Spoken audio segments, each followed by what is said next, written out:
এরা যখন শাড়ি পরে কেমন ভাবে পরে জানেন? আমরা যেমন এই বাম পাশ দিয়ে আঁচলটা দিয়েছি, আর গোজা মায়েরা বাম পাশ দিয়ে আঁচল দেয় না, দেখবেন এই ডান পাশ দিয়ে আঁচলটা দেয়।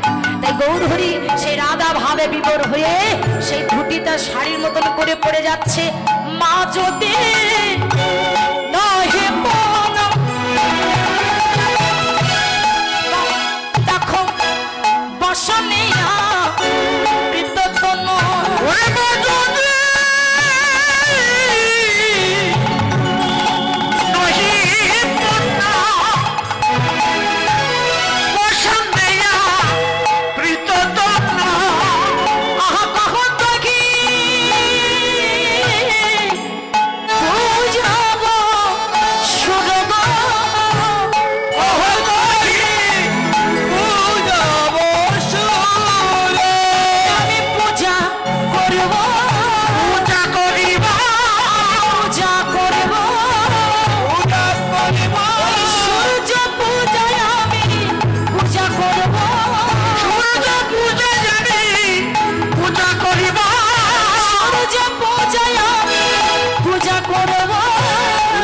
পূজায় আমি পূজা করিব মহাকম্প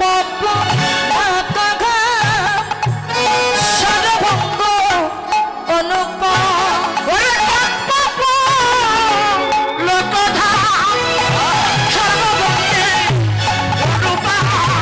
অবনয়ন ঘিরে জলে পড়ে পড়ে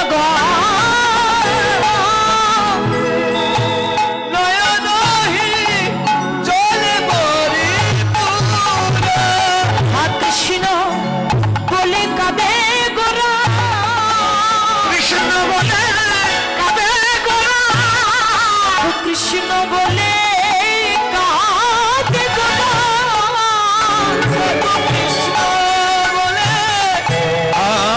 গোরা, এই নয়নে তার চলে ধারা, দেখো কৃষ্ণ বলে কাঁদে গোরা, নয়নে তার চলে ধারা কৃষ্ণ বলে কাঁদে গোরা, নয়নে তার চলে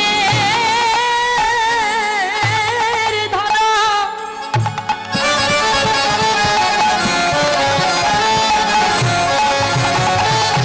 দেখো কৃষ্ণ বলে কাঁদে গোরা,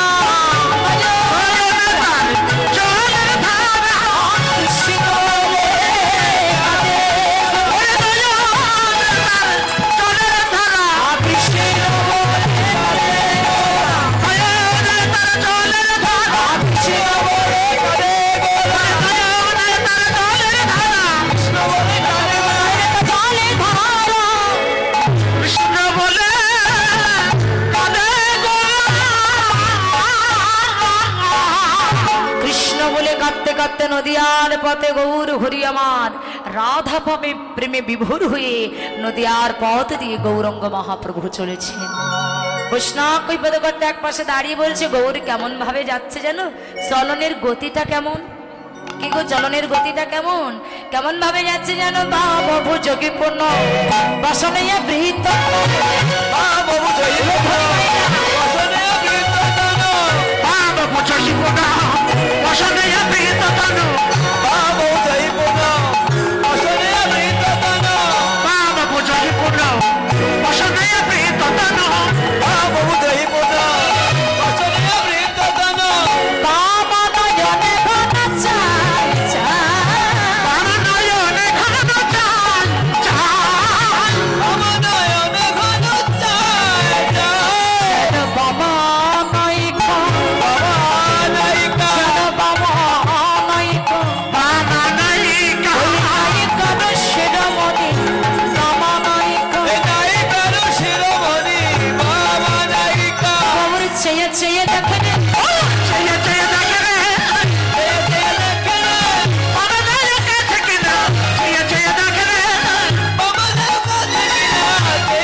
নবদ্বীপ লীলা আস্বাদন করলাম, এবার আমরা সুধাম বৃন্দাবন লীলা আস্বাদন করব। সবাই বলবেন জয় বৃন্দাবন বিলাসিনী রাধা রানী কি জয়, বলিয়ে শ্যাম সুন্দর কি জয়, রাধা রানী কি জয়। কি গো মায়েরা, দুপুরে ভালো সেবা হয়নি নাকি? না, একদম গলায় জোর নাই কেন? সেবা হয় না? কেউ নিয়ম সেবার মাস পালন করছেন? বর্তমান কি মাস চলছে জানেন তো? কার্তিক মাস। হ্যাঁ, কার্তিক মাস না? হ্যাঁ মায়েরা, এই যে 12 মাস, 12 মাসের মধ্যে 11 মাস আপনি কি করলেন ভগবান এটা কিন্তু দেখবে না, কিন্তু এই মাসে যে আপনি কি করেছেন ভগবান কিন্তু এটা দেখবে। এই যে 12টা মাসের মধ্যে ভগবানের সবচাইতে প্রিয় মাস হলো এই কার্তিক মাস, এই নিয়ম সেবার মাস। এই জন্য মা, আমরা অন্য অন্য মাসে আমরা মাছ মাংস আপনারা খাচ্ছেন, খান, যারা খায় তা তো নিষিদ্ধ করা যাবে না, অন্তত এই মাসে একটু নিরামিষ আহার করবে, নইলে কোটি কোটি জন্মের অপরাধী হতে হবে। এই মাসে একটু নিরামিষ আহার করবেন। এই মাসে তো অনেক নিয়ম আছে, এক একজন এক একভাবে নিয়ম পালন করে, তবু আপনারা নিরামিষ আহার করবেন, অন্তত ভগবানের জন্য কিছু করুন। যে যার দ্বারা আমরা পৃথিবীতে এসেছি, যে এনেছে তার জন্য অন্তত কিছু করুন। প্রত্যেক দিন বাড়িতে দীপদান করবেন, আকাশ প্রদীপ এই মাসটা দিবেন। দেন, কেউ দীপ দেন জানেন আপনারা? দিয়েছেন? আছে কারা কারা এই মাসটা পালন করছেন একটু হাত তুলুন তো দেখি, কয়জন আছেন? এই মরেছে গোবিন্দ, থাক থাক, হাই ভগবান। হ্যাঁ, এই জন্য তো বলছে। আচ্ছা, এবছর যারা পালন করলেন না, সামনের বার অন্তত আপনাদের চরণ ধরে মিলিত করি মা, সামনের বার অন্তত পালন করবার চেষ্টা করবেন, এই মাসটা একটু নিরামিষ আহার করবেন। আরে ভগবানের জন্য যদি কিছু করেন, দেখবেন নিজের মনের কাছে খুব শান্তি লাগবে, আনন্দ লাগবে। তাই ভগবানের জন্য একটু কিছু করে যান, যেন সেখানে গিয়ে আমরা তার কাছে কিছু বলতে পারি যে তোমার জন্য আমরা কিছু করেছিলাম, নইলে সেখানে যেয়ে কি করবো? তো যাই হোক, তাহলে আপনাদের গোডাউন ভালো ভর্তি আছে, দুপুরবেলা ফুড সেবা হয়েছে। আমি কিন্তু সারাদিন এখনো সেবাই হয়নি বলতে গেলে চলে। রাধে রাধে। তাই চলুন মা, আমরা সবাই মিলে সেই বৃন্দাবন বিলাসিনী রাধারানীর চরণে আত্মনিবেদন করে রাধারানী ধ্বনি দিয়ে আমরা একটু বৃন্দাবন লীলা আস্বাদন করবো।